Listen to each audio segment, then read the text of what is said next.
तो अगर आप कबाब खाने के शौकीन हैं बीफ या मटन के, तो मेरी इस रेसिपी को ज़रूर ट्राई कीजिएगा। आसान तरीके से जायकेदार कबाब कैसे तैयार किए जाते हैं ये बताऊंगी मैं आपको इस रेसिपी में।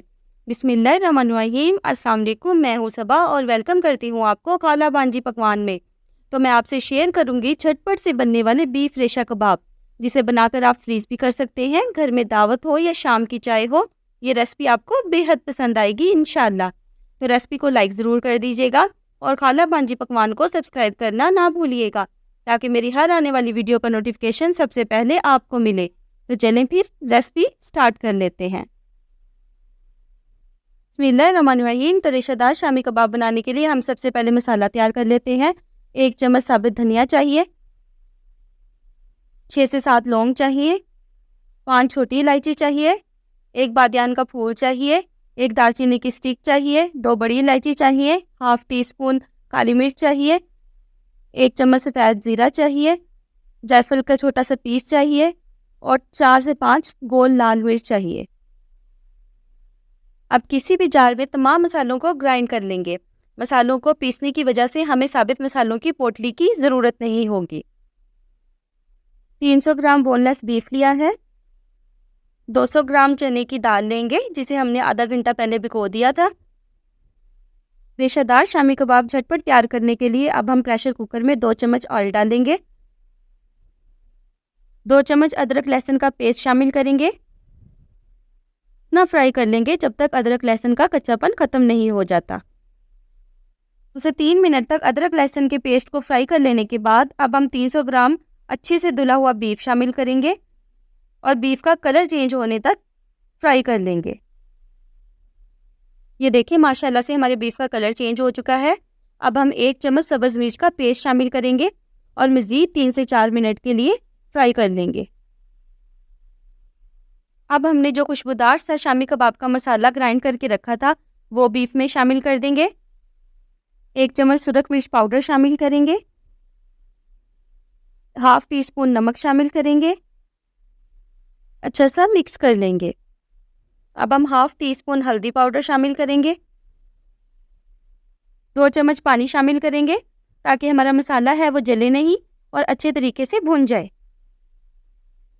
3 से 4 मिनट तक मसालों को अच्छे तरीके से भून लेंगे। उसे 3 मिनट तक भुनाई कर लेने के बाद अब हम पहले से भीगी हुई दाल शामिल करेंगे।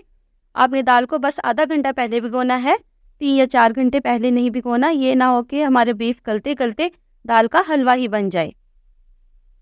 उसे 3 मिनट के लिए दाल को भी भून लेंगे ताकि दाल का कच्चापन ख़त्म हो जाए। अब हम 2 गिलास पानी शामिल करेंगे और साथ ही रफली कट किया हुआ नॉर्मल साइज़ का 1 प्याज शामिल कर देंगे और प्रेशर को कवर करके बीफ को गलने तक पका लेंगे। 30 से 35 मिनट लगते हैं बीफ को गलने में। 30 से 35 मिनट के बाद ये देखिए हमारा बीफ और दाल गल चुकी है। अब हम तेज़ आंच पर पानी खुश्क कर लेंगे। पानी ज़्यादा डालने का मकसद भी यही था कि चम्मच हिलाते हिलाते ही बीफ अच्छे तरीके से मिक्स हो जाए। आपने रेशेदार शामी कबाब बनाने के लिए बीफ का गोश्त ही लेना है, कीमा नहीं लेना।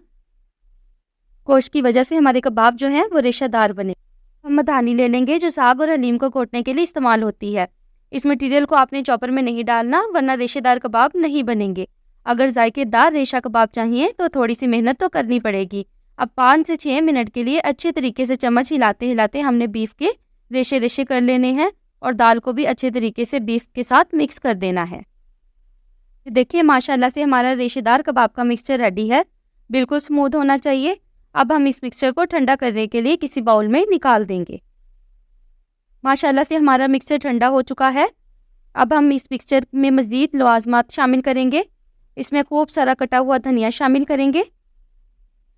1 सब्ज़ मिर्च जो सुरख हो जाती है उसे फाइनली चॉप कर लेंगे और 2 सब्ज़ मिर्चों को भी फाइनली चॉप करके मटेरियल में शामिल कर देंगे। अगर आप बच्चों के लिए शामी कबाब बना रहे हैं तो आप सब्ज़ मिर्चों को स्किप भी कर सकते हैं। 1 अंडा शामिल करेंगे और अच्छी तरह मिक्स कर लेंगे। इस स्टेज पे मैं आपको याद दहानी करवाती चलूँ कि अगर आपको रेसिपी ज़रा सी भी अच्छी लग रही है तो रेसिपी को लाइक कर दें और खाला बांजी पकवान को सब्सक्राइब करना ना भूलिएगा। आप लोगों का बेहद शुक्रिया। अच्छी तरह मिक्स कर लेने के बाद हाथों पे ऑयल लगा लेंगे और शामी कबाब की शेप दे लेंगे। शामी कबाब का साइज़ और शेप एक रखने के लिए हम एक ढक्कन ले लेंगे किसी भी जार का और साफ़ सुथरा एक शॉपर ले लेंगे और उसे अच्छे तरीके से ग्रीस कर लेंगे और मिक्सर लेकर उस ढक्कन पे रख देंगे और अच्छे तरीके से दबाकर शामी कबाब की शेप दे लेंगे। अगर आपके पास कोई मोल्ड है तो आप मोल्ड का भी इस्तेमाल कर सकते हैं। इस तरीके से शामी कबाब बनाने से हमारे जो शामी कबाब की शेप है और जो साइज़ है वो एक ही होगा। सारे कबाब बना लेने के बाद इस पॉइंट पर अब हम कबाब को फ्रीज़ भी कर सकते हैं। आपने ज़्यादा कुछ नहीं करना, बस इसी तरह ये ट्रे उठाकर फ्रीज़र में रख दें और जैसे ही हार्ड हो जाएं किसी भी जिप लॉक बैग में डालकर 1 से 2 महीने के लिए इंजॉय कर सकते हैं। हमारे कबाब कहीं नहीं जाएंगे इंशाल्लाह। मैं कबाब को फ्राई करने के लिए एक पैन में हाफ कप ऑयल लेंगे और एक एक करके कबाब को ऑयल में रखते जाएंगे। कबाब को हमने डीप फ्राई नहीं करना, शैलो फ्राई करना है। अब हम 2 चम्मच की मदद से आराम से शामी कबाब की साइड को चेंज कर देंगे। ये देखिए माशाल्लाह से कितना खूबसूरत कलर आया है। अगर आप मेरी इस रेसिपी को ट्राई करेंगे तो ना तो हमारे कबाब टूटेंगे और ना ही ऑयल में बिखरेंगे इंशाल्लाह। हम शामी कबाब की दूसरी साइड को भी अच्छा सा कलर आने तक फ्राई कर लेंगे। 5 से 6 मिनट टोटल लगेंगे कबाब को अच्छा सा गोल्डन कलर देने में और क्रिस्पी करने में। ये देखिए माशाल्लाह से हमारे कबाब रेडी हैं। रेशेदार शामी कबाब ऊपर से क्रिस्पी होते हैं और अंदर से सॉफ्ट होते हैं। आप एक बार खाएंगे तो आपको खाकर मज़ा ही आ जाएगा इंशाल्लाह। हमने सारे शामी कबाब इसी तरीके से फ्राई कर लेने हैं। तो माशाल्लाह से आप ज़रा कलर चेक करें, लग रहे हैं ना बेहद टेस्टी और मज़े के। तो मेरे कहने पर एक बार रेसिपी को ज़रूर ट्राई कीजिएगा। जो भी खाएगा इंशाल्लाह आपकी तारीफ़ ज़रूर करेगा। अंडा लगाकर भी शामी कबाब को फ्राई कर सकते हैं। आपने ज़्यादा कुछ नहीं करना, एक अंडा लेना है, उसे अच्छे तरीके से फेंट कर शामी कबाब लेकर उसमें डिप करके फ्राई कर लेने हैं। इस तरीके से जो हमारे शामी कबाब बनते हैं वो सॉफ्ट होते हैं, लेकिन टेस्ट में कोई फ़र्क नहीं होता, टेस्ट वैसे ही लाजवाब होता है। जी रेसिपी को ट्राई करें और अपना फीडबैक ज़रूर दें। आपके प्यारे से कमेंट का मुझे इंतज़ार रहेगा।